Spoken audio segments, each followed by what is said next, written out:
بسم اللہ الرحمن الرحیم۔ محترم احبہ، آج ہم آپ کو ایک افسانہ نگار سعادت حسن منٹو، جن کے تعارف تو بہت عوام الناس میں تھوڑا سا عجیب قسم کا ہے، لیکن ہم بھی آج کل انہیں پڑھنے کی کوشش کر رہے ہیں کہ سعادت صاحب کہتے کیا تھے۔ دراصل لوگ تو ان کے بارے میں بڑی باتیں کرتے ہیں، تو ان کا ایک افسانہ ہے، وہ میں پڑھتا ہوں۔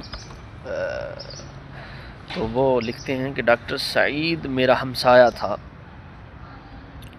اس کا مکان میرے مکان سے زیادہ 200 گز کے فاصلے پر ہوگا۔ اس کے گراؤنڈ فلور پر اس کا مکتب تھا، میں کبھی کبھی وہاں چلا جاتا تھا۔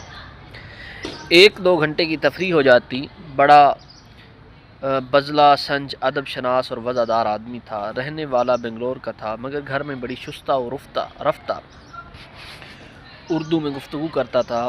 اس نے اردو کے قریب تمام بڑے شعراء کا مطالعہ کچھ ایسے ہی انہماک سے کیا تھا جس طرح اس نے MBBS کورس کی جملہ کتابوں کا۔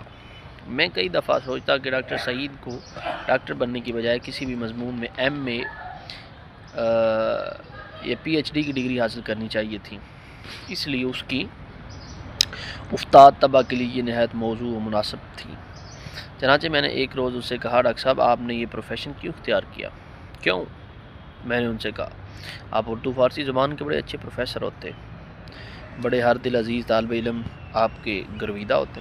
وہ مسکرایا۔ ایک ہی بات ہوتی؟ نہیں، زمین و آسمان کا فرق ہوتا۔ میں یہاں اپنے مکتب میں بڑے اطمینان سے بیٹھا ہر روز کم از کم 100-125 روپے بنا لیتا ہوں۔ اگر میں نے کچھ دوسرا پروفیشن اختیار کیا ہوتا تو مجھے کیا ملتا؟ زیادہ سے زیادہ 600-700 روپے ماہوار۔ میں نے ڈاکٹر سے کہا، بڑی معقول آمدنی ہے، آپ اسے معقول کہتے ہیں؟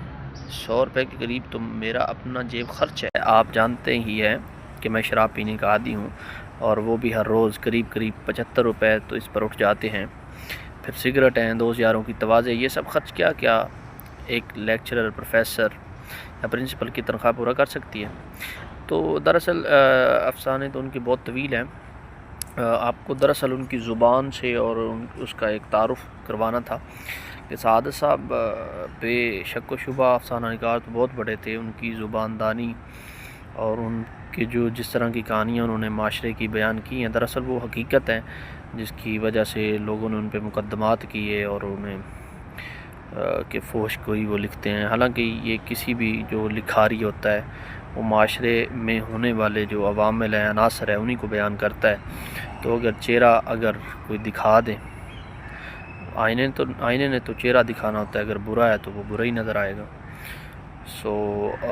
ہمارے ادب کا حصہ ہیں، تو اس طرح کے ادیبوں کو پڑھنے سے میں تو اس لیے پڑھ رہا ہوں کہ میری ذرا جو اردو زبان ہے اس میں بہتری آئے، اور ایک تھوڑا سا اردو ادب کے ساتھ چونکہ میرا لگاؤ ہے تو اس وجہ سے پڑھتا ہوں۔ آپ بھی اگر وقت ملے تو پڑھیے گا، اچھی چیز ہے۔